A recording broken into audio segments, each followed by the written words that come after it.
और उस भाषा का किस प्रकार से सदुपयोग हम करें, इसके संबंध में एक पूर्ण दोहा कबीर ने लिखा था कि शब्द संभाले बोलिए शब्द के हाथ न पांव, शब्द संभाले बोलिए शब्द के हाथ न पांव, एक शब्द औषधि का काम करे, एक शब्द करे घाव।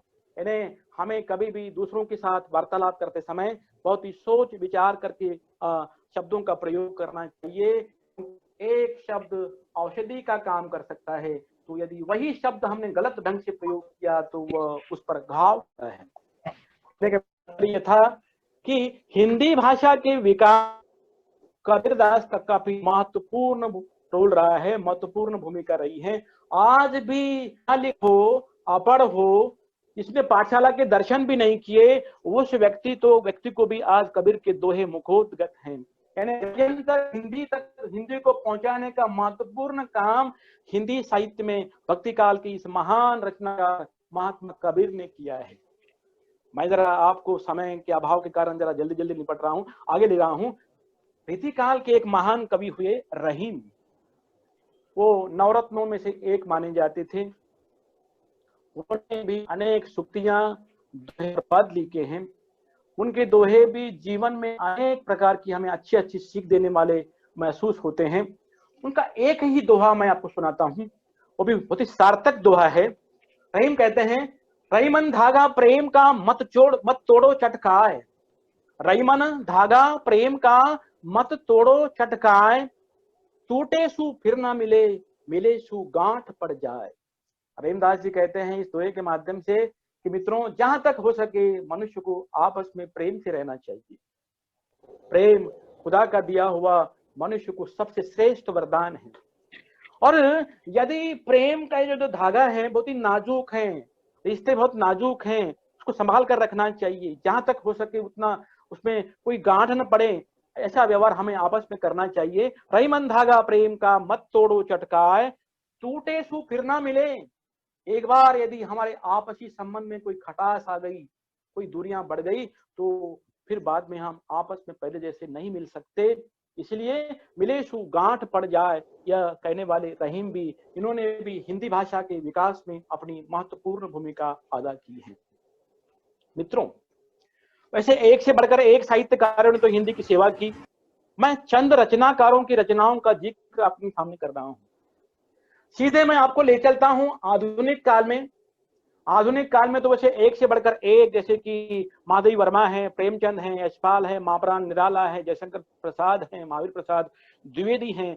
अनेक ऐसे एक से बढ़कर एक रचनाकार हुए, परंतु इसमें से एक सूर्य की तरह दमकने वाला और चमकने वाला रचनाकार भी हुआ, जिन्होंने हिंदी को ताकत दी, हिंदी को बल दिया। उनका नाम है धूमिल।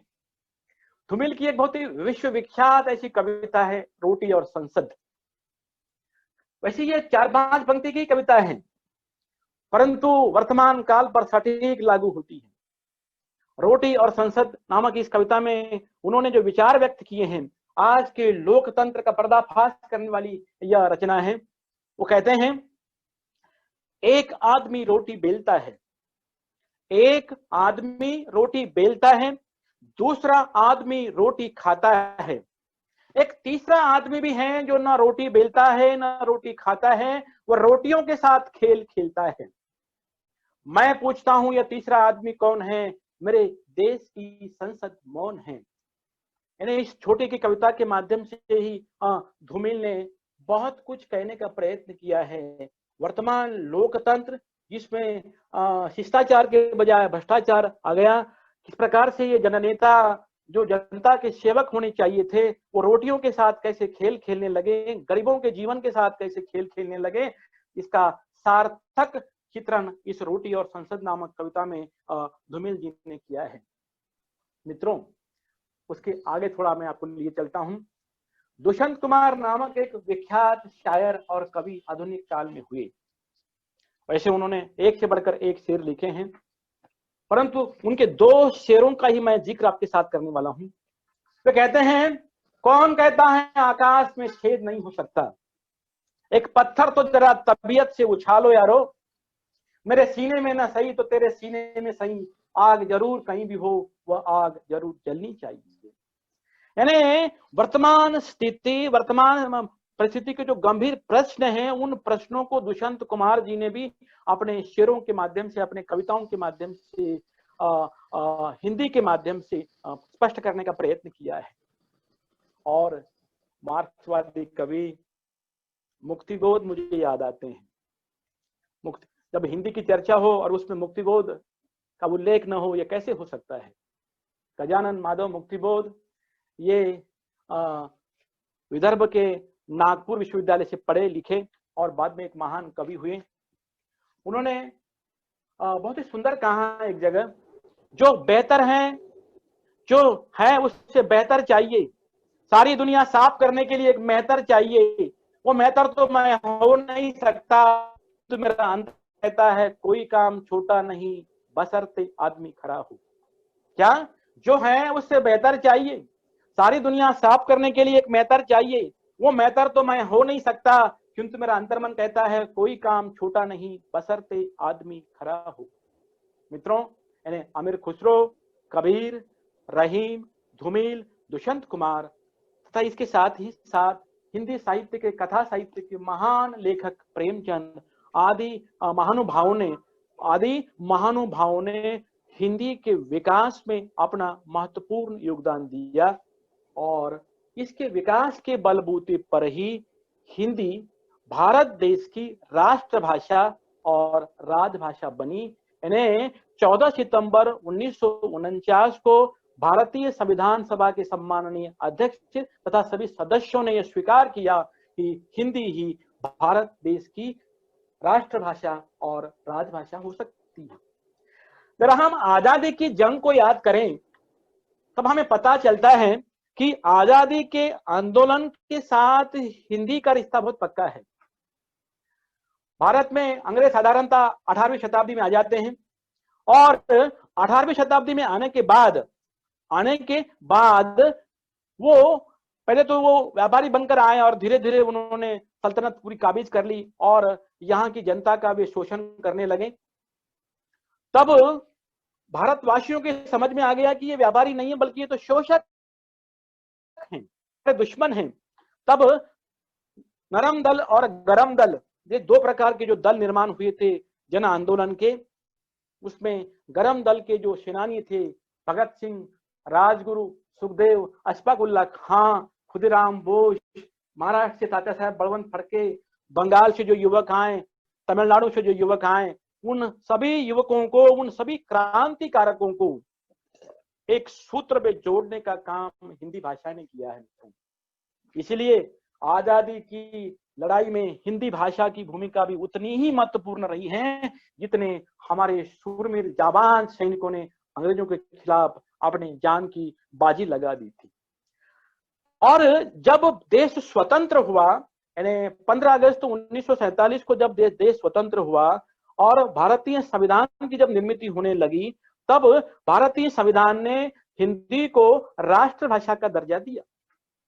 अब जरा मैं आपको राष्ट्रभाषा का अर्थ स्पष्ट कर देता हूं कि राष्ट्रभाषा किसे कहते हैं। मित्रों, एक ही पंक्ति में राष्ट्रभाषा की परिभाषा ऐसी हो सकती है कि राष्ट्रभाषा वह भाषा है जो राष्ट्र की भाषा है, राष्ट्र की भाषा है, भारत राष्ट्र की भाषा है। यानी कश्मीर से लेकर कन्याकुमारी तक, असम से लेकर पश्चिम में अपने महाराष्ट्र, गुजरात तक, जो विशाल का उपमहाद्वीप जैसा राष्ट्र फैला हुआ है, इस राष्ट्र की जो प्रमुख भाषा है वह राष्ट्रभाषा हिंदी है। यानी दूसरे शब्द में कहे तो राष्ट्रभाषा यह जनता की भाषा है, यानी पूरे भारतवासियों की भाषा है। इसलिए राष्ट्रीय विकास के साथ साथ राष्ट्रीय विकास के कुछ प्रतीक विकसित होते रहते हैं। उसमें एक राष्ट्रगान, दो राष्ट्रध्वज, तीन राष्ट्रभाषा, ये प्रमुख प्रतीक हमारे सामने आते हैं। ये प्रमुख प्रतीक हमारे सामने आते हैं। भारत का राष्ट्रध्वज तिरंगा है, भारत का राष्ट्रगान यह जन गण मन अधिनायक जय है और भारत की राष्ट्रभाषा यह हिंदी है। हिंदी है हम वतन, हिंदी है हम वतन, हम बुलबुले हैं इसकी यह गुलिस्तान हमारा, सारे जहां से अच्छा हिंदुस्तान हमारा। मित्रों, ये राष्ट्रभाषा हिंदी राष्ट्र की एकता का प्रतीक हैं। हम भली भांति ये जानते हैं कि भारत बहुभाषी राष्ट्र है। यहाँ अनेक राज्य हैं, अनेक प्रांत हैं, अनेक राज्यों की निर्मित भाषा के आधार पर ही हुई है। एक राज्य में अनेक बोलियां, अनेक उपभाषाएं, अनेक भाषाएं बोली जाती हैं और यहाँ तो अनेक राज्य हैं।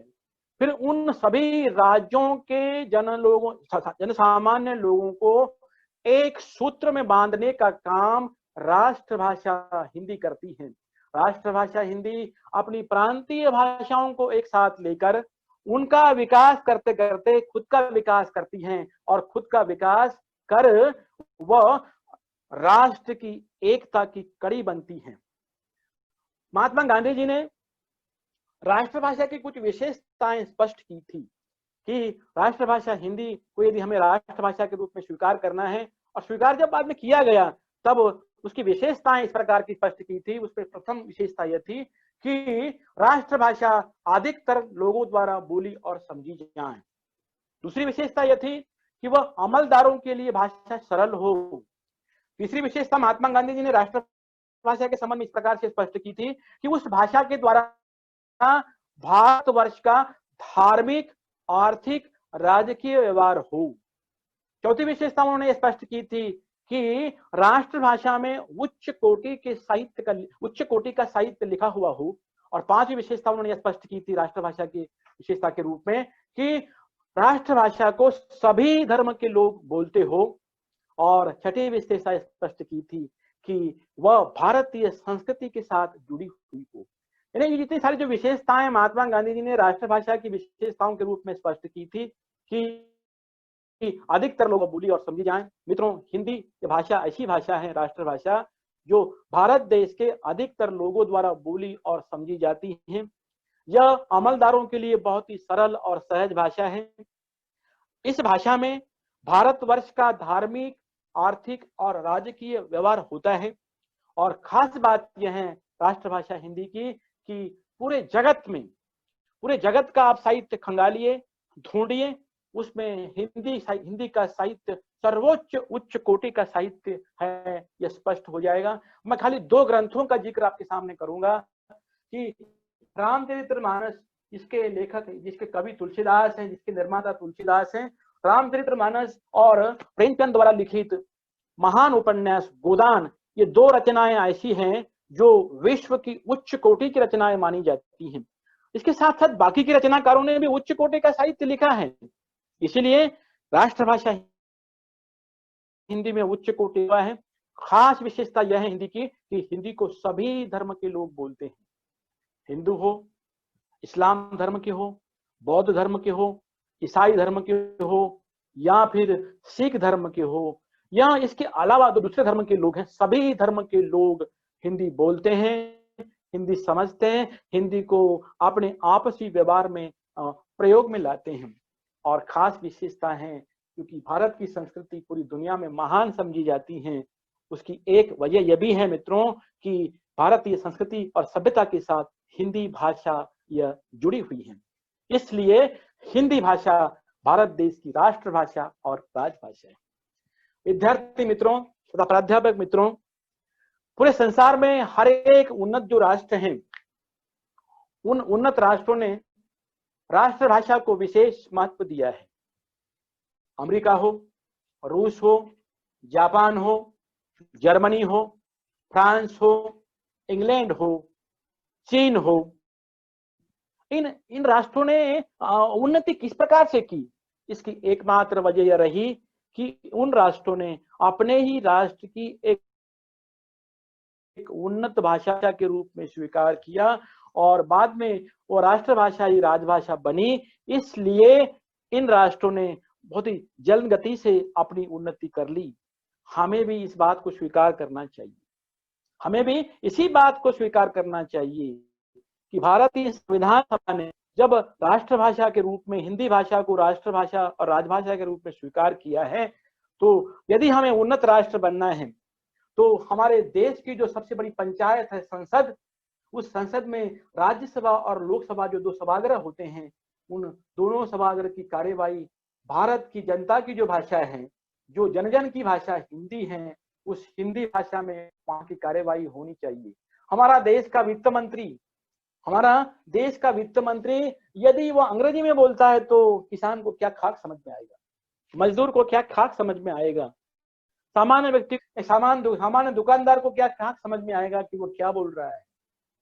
यदि हमें विकास करना है, सही करना है, तो देश की सबसे बड़ी पंचायत में हिंदी भाषा का अधिक से अधिक प्रयोग होना चाहिए। राष्ट्रपति से लेकर प्रधानमंत्री, उपराष्ट्रपति, सभी सांसद, सभी मंत्री संतरी गणों को यह विचार विवेक के साथ यह काम करना चाहिए और जहां तक हो सके वहां तक क्या हिंदी भाषा को प्रयोग में लाना चाहिए दोनों सभागृहों में, ताकि जो देश विकास कर रहा है या विकास की ओर आगे बढ़ रहा है ये जन सामान्य को समझ में आए। इसलिए क्या उन्नत राष्ट्रों ने समझ लिया, हमें भी इस बात को समझना आवश्यक है। मित्रों, आज हिंदी भाषा 3 भूमिकाएं निभा रही है भारत में। एक, राष्ट्रभाषा के रूप में हिंदी अपनी भूमिका निभा रही है। 2, हिंदी आज सरकारी कार्यालयों में राजकाज की भाषा है, इसलिए वो राजभाषा के रूप में प्रयोग में लाई जा रही है। और 3, हिंदी यह संपर्क भाषा है। हिंदी यह संपर्क भाषा है। संपर्क यानी संपर्क भाषा साधारणतः उस भाषा को कह सकते हैं मित्रों, जब भिन्न भाषा भाषी व्यक्ति आपस में जब मिलते हैं और वे दोनों जब एक दूसरे की भाषा समझ नहीं सकते या समझ पाने में असमर्थ होते हैं, तब तीसरी भाषा जब उनके दोनों के मदद के लिए आगे आती है तो वह भाषा संपर्क भाषा कहलाती है। हिंदी भाषा पूरे भारत प्रदेश में अनेक बहुभाषी राष्ट्र के इस लोगों को संपर्क भाषा के रूप में, सेतु के रूप में काम करती है।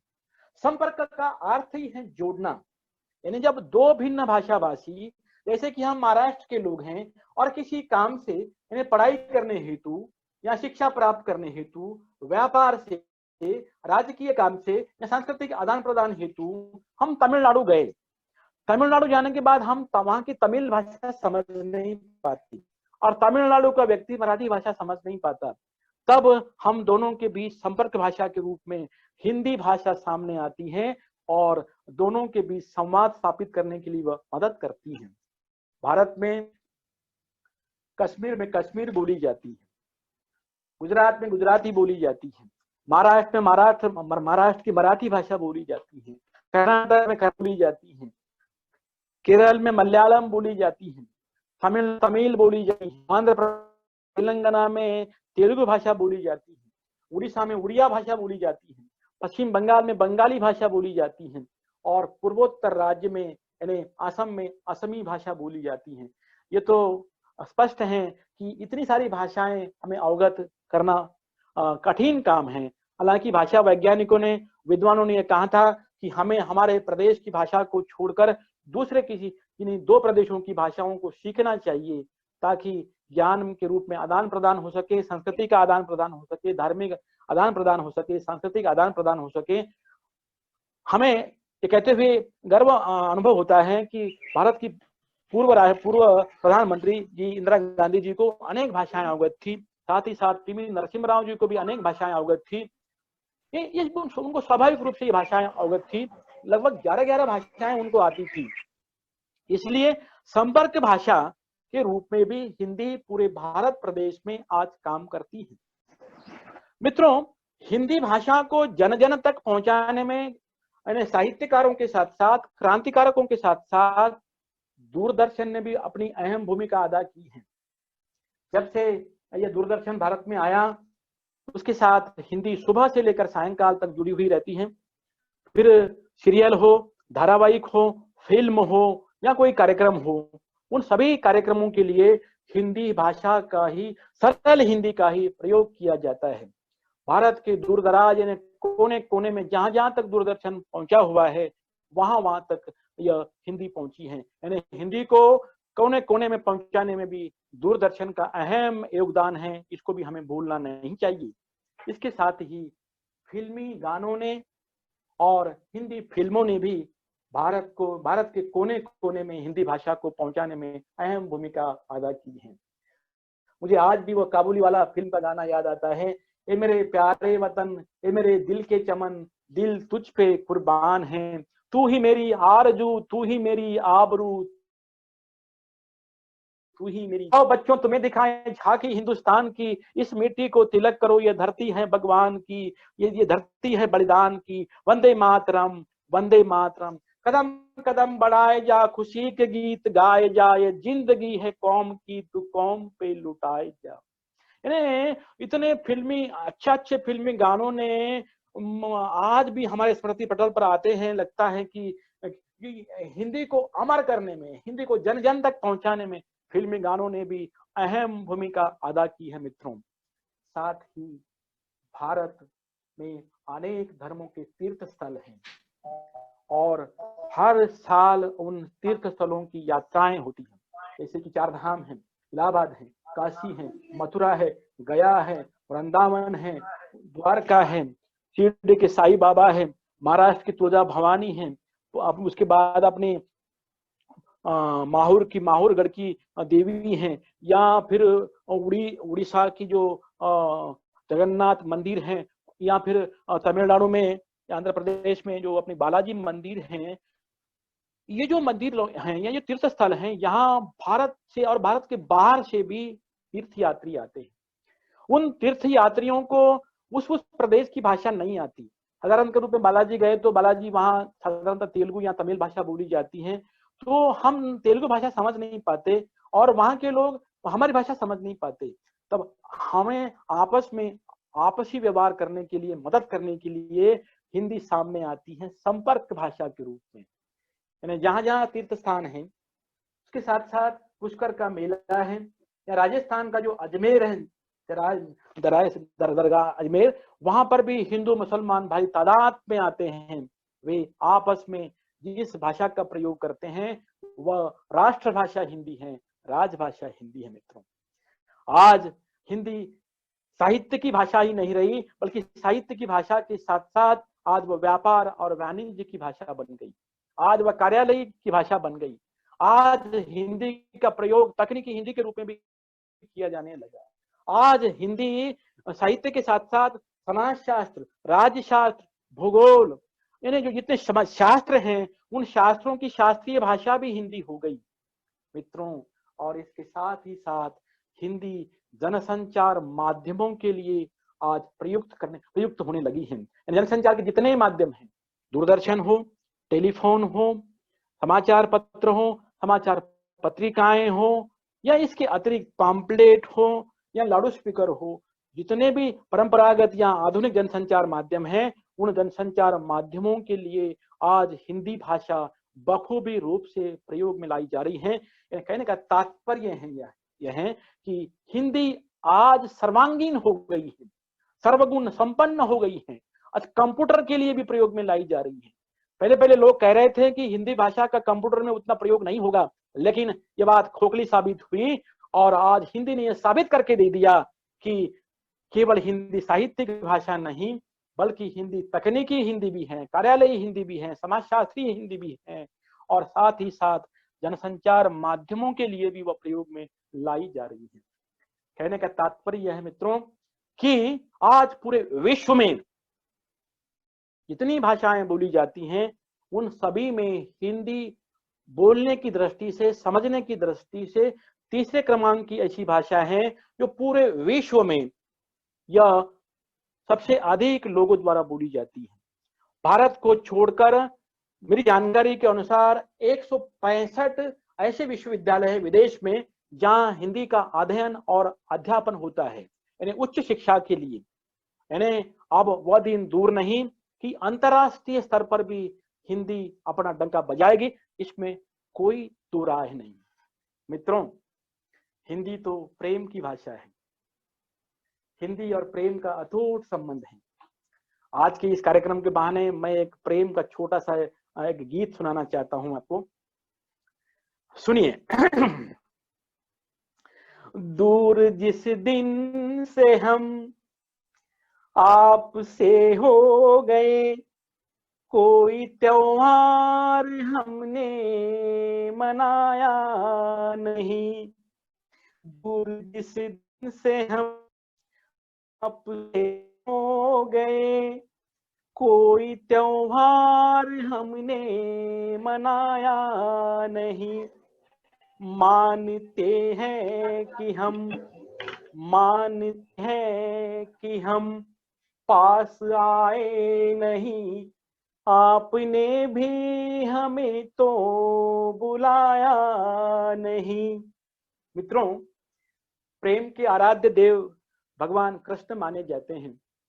भगवान कृष्ण ने भी राधा से ये कहा था कि कंस का मर्दन करने के बाद मैं वापस आपको मिलने के लिए आऊंगा, लेकिन वो आते नहीं। तब मेरी भी एक शिकायत है भगवान कृष्ण से, सुनिए। कृष्ण मिलते तो मैं उनसे ये पूछता, क्यों वो राधा को मिलने को आए नहीं। आदमी वादा कैसे निभाएगा जब देवताओं ने वादे निभाए नहीं। रुक्मिणी ने भले कृष्ण को पा लिया, राधिका जैसा सम्मान पाया नहीं। दूर जिस दिन से हम आपसे हो, कोई त्योहार हमने मनाया नहीं। मित्रों, मैं एक आपको ऐसी घटना को याद दिलाता हूं। ठीक 14 फरवरी 2019 को पुलवामा में हमारे भारतीय सैनिकों पर एक आत्मघाती हमला हुआ था, और उस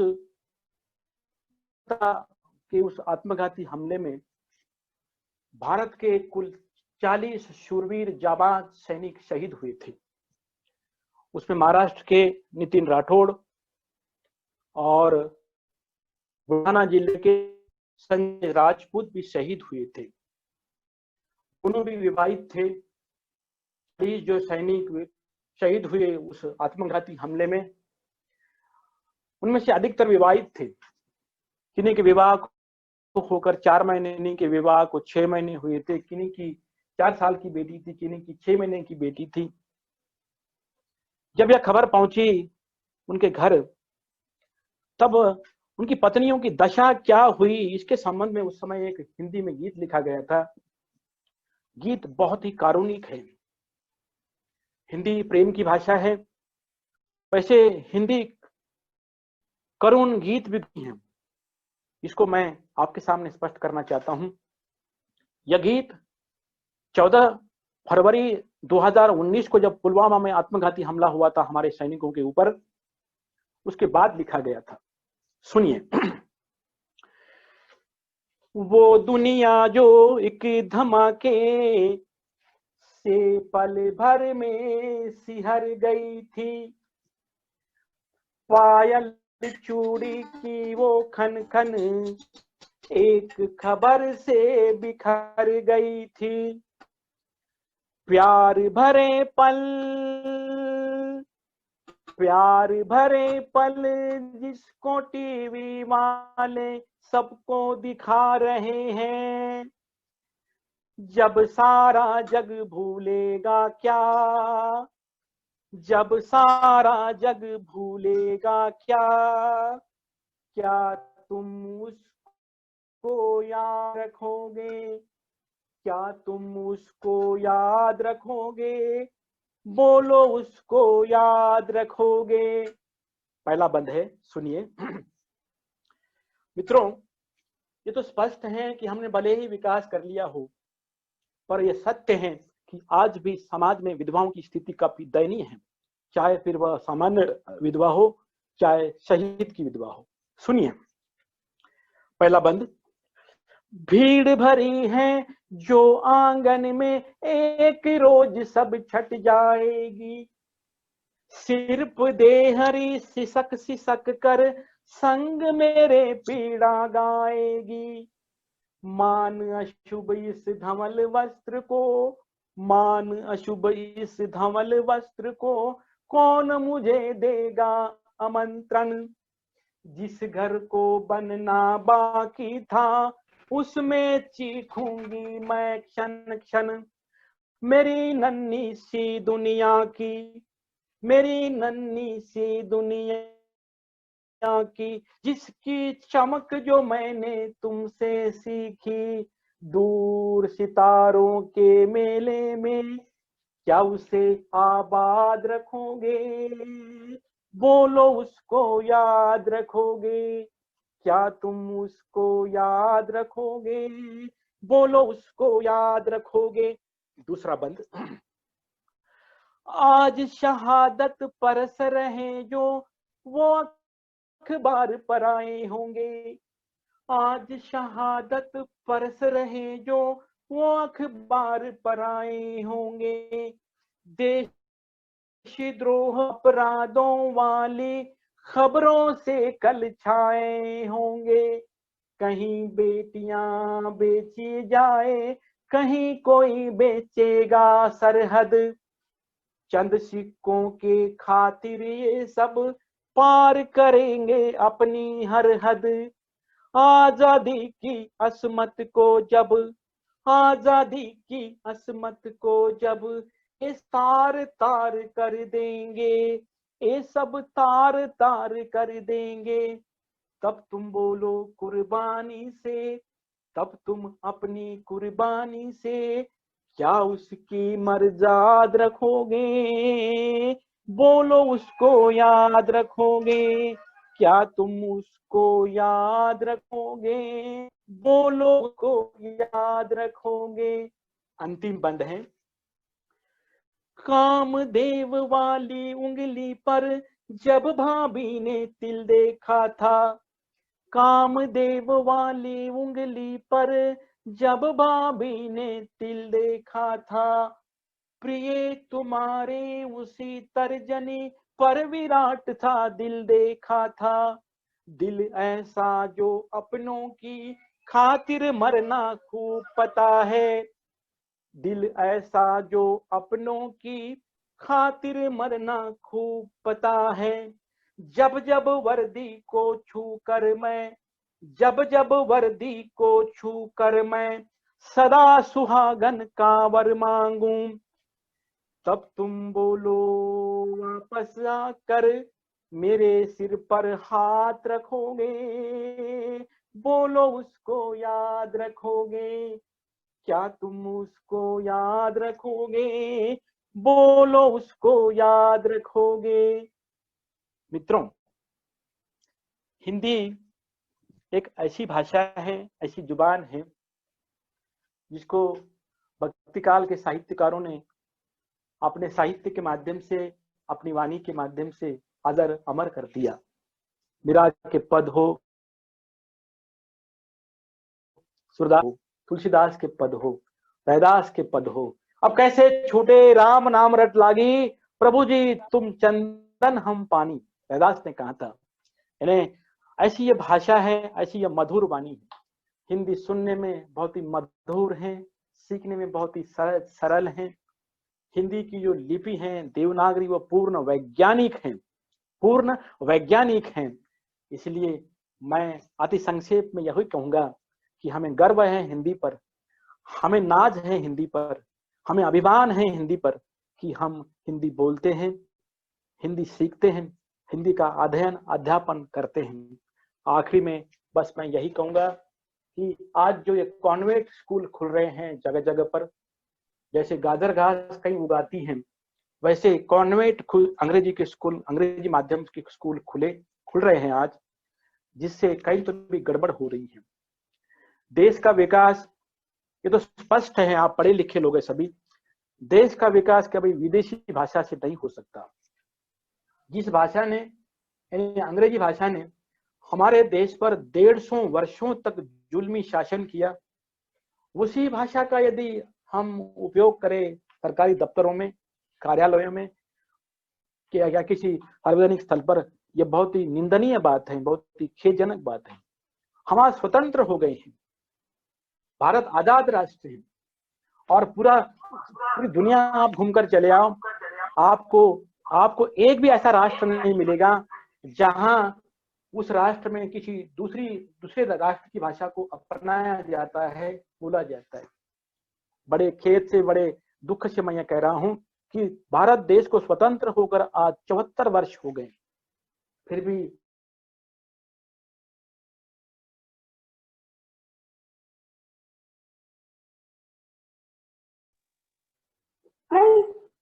सर रेकॉर्डिंग झाला।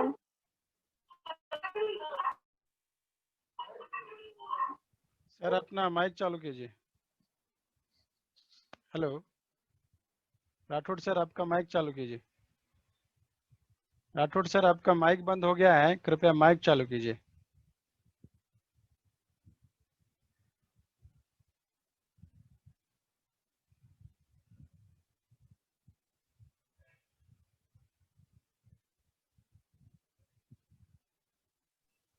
हेलो। हाँ सर, अभी आ रही है आवाज, आप बोलिए। अभी पहले नहीं आई क्या इसके पहले? नहीं, अभी सिर्फ कुछ 15 सेकंड के लिए हुआ। ठीक है, ठीक। आप तो थोड़ा बड़े खेद से मैं कह रहा हूं, कैमरा थोड़ा सा ठीक कीजिए सर। अब हाँ, और थोड़ा नीचे करो। अब हाँ, एकदम राइट सर। तो भारत स्वतंत्र राष्ट्र है। इस स्वतंत्र राष्ट्र के संविधान सभा ने हिंदी भाषा को राष्ट्रभाषा और राजभाषा के रूप में स्वीकार किया है। तो हम सभी भारतवासियों का यह आद्य कर्तव्य है कि हम बोलचाल में, हमारे आपसी व्यवहार में, सरकारी व्यवहार में हम हिंदी का अधिक से अधिक बढ़ चढ़ कर हिस्सा ले, प्रयोग करें और हिंदी की उन्नति और विकास में हम योगदान दें। आखिरी में मैं यही कहूंगा कि हिंद देश की वाणी यदि हिंदी नहीं है तो सुहागिन के भाल पर बिंदी नहीं है। हिंद देश की वाणी यदि हिंदी नहीं है तो सुहागिन के भाल पर बिंदी नहीं है। क्यों बड़े अंग्रेजियत इस देश में? क्योंकि अब हिंदुस्तान बंदी नहीं है, क्योंकि अब हिंदुस्तान बंदी नहीं है। धन्यवाद मित्रों। मैं सर्वप्रथम यशवंत महाविद्यालय के हिंदी विभाग के सम्माननीय विभागाध्यक्ष परम स्नेही ठाकुर विजय सिंह सर का मैं आभार व्यक्त करता हूं कि उन्होंने मुझे आप लोग के साथ आज जुड़ने का सुअवसर प्रदान किया। और इसके साथ ही इस कार्यक्रम के सफल आयोजक परम स्नेही डॉक्टर सुनील जाधव सर का भी मैं धन्यवाद व्यक्त करता हूं कि उन्होंने भी मुझे इस कार्यक्रम में जुड़ने की अनुमति दी और लगभग 1 घंटे से या 5 घंटे से मुझे आप लोगों ने सुना। इस दरमियान मुझसे यदि कोई भूल गलती हुई हो तो मैं क्षमा प्रार्थी हूं। धन्यवाद। बहुत बहुत धन्यवाद सर। आपका जो वक्तव्य रहा वह बहुत ही अध्ययन पूर्वक और सूक्ष्म रहा, और साथ ही आपने जो गीत प्रस्तुत किए बड़े दिल को छू लेने वाले, स्पर्श करने वाले गीत थे। दर्द भरे हो या देशभक्ति परक हो, मुझे पता नहीं था कि आप इतना अच्छा भी गा लेते हैं, और कविता तो आप करते ही है पहले से, और वक्तव्य तो बहुत ही लाजवाब था आपका। मैं एक बात कहना चाहूंगा कि रामकृष्ण की तपोभूमि थी, उसमें यह खुशहाली स्वयं सजाती थी घर घर में खुशियों की दिवाली। शस्य श्यामला धरती इसको देती थी सौगाते, सोने जैसे दिन थे इसके चांदी जैसी रातें। हमारा देश सोने की चिड़िया के रूप में जाना जाता है, वैभवशाली भारत के रूप में अतीत में जाना जाता है। ये फिर से वैभवशाली और अतीत के रूप में जाना जा। बहुत ही सुंदर वक्तव्य रहा। मैं कह रहा था कि यदि संपूर्ण भारत में हमारी भाषा को अपनाया जाए, चाहे वो हिंदी हो भारत या फिर भारत की जो भी प्रांतीय भाषा हो, यदि भारत में इसे अपनाया जाता है तो वो दिन दूर नहीं होगा जो अतीत में भारत जिसे सोने की चिड़िया कहा जाता था, वो सोने की चिड़िया, वो वैभवशाली भारत पुनः हमें वापस मिल सकता है। आज इस भारत में हिंदी या मराठी बोलते समय लोगों को बड़ी शर्म आती है। अंग्रेजी बोलने वालों को बड़ा ही बुद्धिमान समझा जाता है या सभ्य समझा जाता है। ऐसे लोगों को मैं 1-2 पंक्ति कहना चाहूंगा, है हिंदी सभ्य जनों की भाषा, नहीं असभ्य जनों की यारो, वह नहीं लाज शर्म की भाषा जिस पर गर्व हो, ऐसी है भाषा यारो। है मिलती भारत की संतानों को संस्कृति पवित्र नदियों की धारा, है पग बढ़ते जहां हंसते खेलते ममतामय संस्कारों की सहारा। पढ़ा लिखा कर पैरों पर खड़ा करे, स्वाभिमान से जो सर ऊंचा न्यारा, सारे देश को एक सूत्र में पिरोए, नित नित रोजगार से भरा पूरा। साहित्य फिल्म तकनीकी की भाषा, अपनी भाषा से आत्मविश्वास भरा, जन जन से वह विश्व तक पहुंचा है, प्रगति का स्वाभिमान हमारा।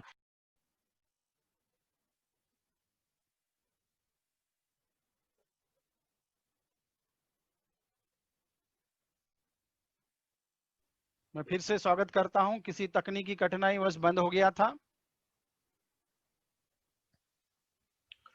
मैं कह रहा था कि जिस प्रकार से आपने कहा कि हमारे देश की समृद्धि हिंदी पर होगी, लेकिन क्या आज हम हिंदी को समृद्ध बनाने के लिए कुछ कर रहे हैं? नहीं कर रहे हैं। आज यदि हमें कुछ करना है, हिंदी को यदि हम अपनाना है, तो हिंदी अपनाते नहीं है। हमें एप्लीकेशन हो या बहुत सी जगह पर हो, हिंदी को भारत सरकार ने या उसे हिंदी को अपनाया है। एटीएम हो या मोबाइल के भीतर हो या कंप्यूटर के भीतर, ई प्रौद्योगिकी के क्षेत्र में हो, लेकिन क्या हम इस मोबाइल कंप्यूटर या जहां पर भी जहां हिंदी को अपनाया गया है, क्या हम सच में उस हिंदी को अपनाते हैं? नहीं अपनाते हैं। आप एटीएम में जब जाते हैं तो एटीएम में जाने के बाद बहुत सारी वहां भारतीय भाषा है, उस भारतीय भाषा को छोड़कर हम कौन सी भाषा को अपनाते हैं? हम हिंदी को छोड़कर जो बाकी की भाषा है, ऐसी भाषा को अपनाते हैं या अंग्रेजी को अपनाते हैं। अब मोबाइल में हिंदी है, उस हिंदी को छोड़कर अंग्रेजी में टाइप करना शुरू कर देते हैं। कंप्यूटर में हिंदी है, लेकिन वहां पर भी छोड़ देते हैं। हमें अंग्रेजी से बड़ा प्रेम है। बस आखिरी में ये पंक्तियां कहूंगा और फिर अध्यक्षीय समारोह के लिए मैं विजय सिंह ठाकुर जी को आमंत्रित करूंगा। हम एटीएम में जाते हैं, भाषा का बटन दबाते हैं, देख हिंदी नाक सिकुड़ते हैं, हम अंग्रेजी से प्यार क्यों करते हैं? हम अपना मोबाइल चलाते हैं, उसमें चैटिंग होती है, हिंदी को छोड़कर हम अंग्रेजी से प्यार क्यों करते हैं? हम कंप्यूटर खोलते हैं, उसमें टाइपिंग करते हैं, यहाँ भी हिंदी से रूठते हैं, हम अंग्रेजी से प्यार क्यों करते हैं? हम अंग्रेजी से प्यार क्यों करते हैं? डॉक्टर शेषराव राठौड़ जी, आपने अपना अमूल्य समय हमें दिया और एक सूक्ष्म अध्ययन परक हिंदी को लेकर बहुत ही बेहतरीन वक्तव्य हमारे छात्रों के सम्मुख प्रस्तुत किया। मैं संचालक होने के नाते आपका आभार तो प्रकट करता हूं, लेकिन आभार का जो औपचारिक कार्यक्रम होता है वो अंत में होता है। लेकिन उससे पहले मैं किसी भी कार्यक्रम का जो समापन होता है वो अध्यक्ष समापन के साथ होता है। मैं अध्यक्ष समारोह के लिए यहाँ पर विजय सिंह ठाकुर जी को आमंत्रित करने से पहले कुछ लोगों के यहाँ नाम लेना चाहूंगा। मैं यहाँ हमारे भीतर मराठी के लोकप्रिय साहित्यकार जगदीश कदम सर भी हमारे साथ हैं। मैं उन्हें बहुत बहुत धन्यवाद ज्ञापित करता हूँ कि आपने हिंदी दिवस के इस कार्यक्रम में हमारे इस आभासी कक्ष में आप जुड़े हैं। जगदीश कदम सर, आपका बहुत बहुत आभार। और हमारे साथ कुछ समय के बाद हमारे हिंदी विभाग के डॉक्टर ज्योति मुंगल जी भी हमारे साथ जुड़ी हुई है और शोभा ढानकीकर मैडम भी हमारे साथ जुड़े हुए थे। शायद किसी तकनीकी कठिनाई की वजह से वो जुड़ नहीं पाए। मैं यहाँ पर विजय सिंह ठाकुर जी सर यदि यहाँ पर हो तो मैं उन्हें आमंत्रित करता हूँ। ठाकुर सर, आप अध्यक्षीय समारोह करें। मैं आपसे निवेदन करता हूँ कि आप अपना माइक चालू करें ताकि आप बोल सके। माइक बंद है सर आपका। हाँ, अभी आ रही है? हाँ जी सर जी।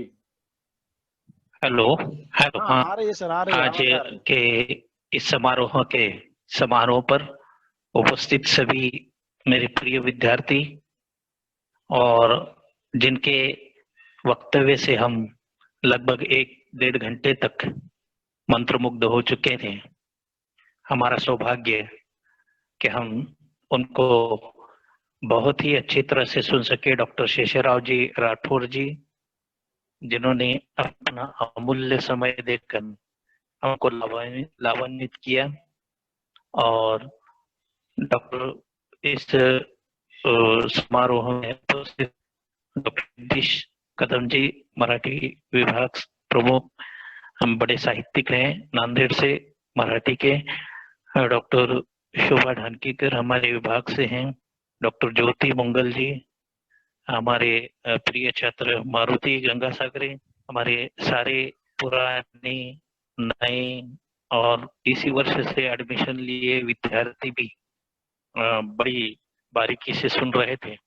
मुझे बहुत अच्छा लगा कि राठौर सर ने हिंदी के सारे पहलुओं पर अपना सूक्ष्म अध्ययन और सूक्ष्म विचार बड़ी बखूबी से पेश किया। उनके अंत का वो जो गीत, दूर जिस दिन से हम हुए, कोई त्योहार मनाया नहीं और पास आए नहीं, आपसे भी हमें बुलाया नहीं, आदमी कैसे वादा निभाता है, देवता ने कभी वादा नहीं निभाया। बड़ा सुंदर पंक्तियों में उन्होंने ये व्यक्त किया है। और उसी को कड़ी को आगे बढ़ाते हुए मैं अध्यक्षीय समारोह कर रहा हूँ। और उससे पहले डॉक्टर जादव जी का बहुत ही शुक्रिया अदा करता हूँ कि तकनीकी और सारा वे उसी पर कार्यक्रम सब रहता है, और उन्होंने बहुत ज्यादा समय देकर हम सबको जोड़ने की कोशिश की, और यशवंत महाविद्यालय नांदेड़ हिंदी विभाग को भी एक नया चेहरा उन्होंने देने की कोशिश की है। और मैं कह सकता हूँ कि मैं ज्यादा तो नहीं कहूंगा, लेकिन आदत बुरी सुधार ले, मन की तरंग मार ले, कौन है आया कहाँ से, जाएगा कहाँ, इतना ही बस समझ ले। हमारे भाषा को जब तक सामाजिक मान्यता नहीं मिलती, जैसे कि अंग्रेजी भाषा को सामाजिक मान्यता मिलने के कारण रोजगार के अवसर मिले, हिंदी भाषा को ज्यादा से ज्यादा सामाजिक मान्यता मिलना जरूरी है, तभी वो रोजगार की भाषा बनेंगी, और तभी हमारी हिंदी के विद्यार्थी ज्यादा से ज्यादा उसमें आगे बढ़ सकेंगे। अंग्रेजी को जिस पद्धति से प्राथमिकता दी जाती है और हिंदी को नकारा जाता है, तो ये बंद होना चाहिए।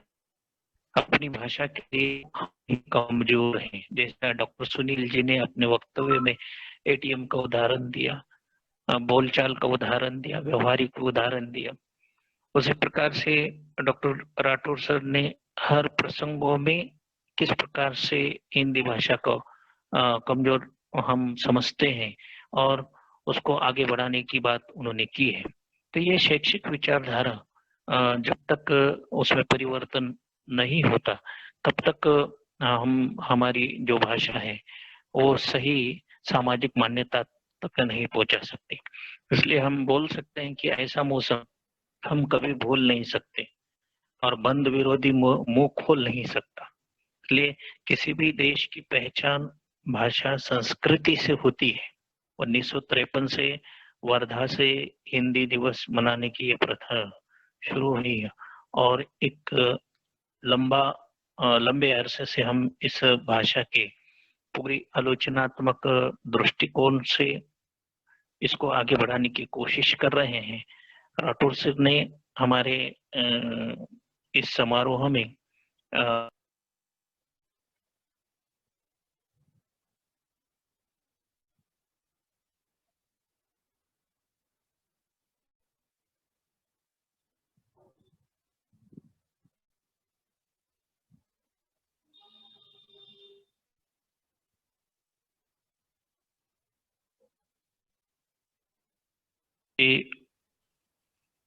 आज के समारोह में जो उपस्थित है उनका आभार, बहुत बहुत धन्यवाद। डॉक्टर सुनील जी। हाँ ठीक है। हाँ, अभी आदरणीय जगदीश कदम सर का हमें संदेश प्राप्त हुआ है। आपका संयोजन बहुत अच्छा रहा, आपकी कविता, राठौड़ सर और ठाकुर सर का भाषा विश्लेषण बढ़िया है। हिंदी दिवस के अवसर पर आपने शुभेच्छाएं दी है। जगदीश कदम सर, यदि आप वीडियो से जुड़ सकते हैं तो जुड़कर हमें लाइव संदेश भी दे सकते हैं। यदि आप हमें सुन रहे हैं इस समय, तो आप यदि जुड़ना चाहते हैं तो जुड़कर हमें लाइव वीडियो संदेश भी दे सकते हैं। मैं यहाँ पर शायद वो हमारी आवाज वहां तक नहीं पहुंच पा रही, लेकिन उनका संदेश यहाँ हमें मिल गया है। हमारे साथ वर्षा मौर्य मैडम भी जुड़ी हुई है, उनका भी आभार। हमारे प्रिय छात्र मारुति गंगा सागरे, वो भी साहित्यकार बन गए हैं, नव साहित्यकार, उनका भी बहुत बहुत आभार है, वो यहाँ जुड़े हैं। मैं यहाँ पर अंत में आभार प्रदर्शन के लिए ज्योति मंगल मैडम को आमंत्रित करता हूँ कि वे, यदि वो सुन पा रहे हैं मुझे, तो आभार प्रदर्शन के लिए अपना माइक चालू करें और इस कार्यक्रम का आभार प्रदर्शन करें और घोषणा करें कि कार्यक्रम समाप्त हो गया है। ज्योति मंगल जी, माइक चालू कीजिए।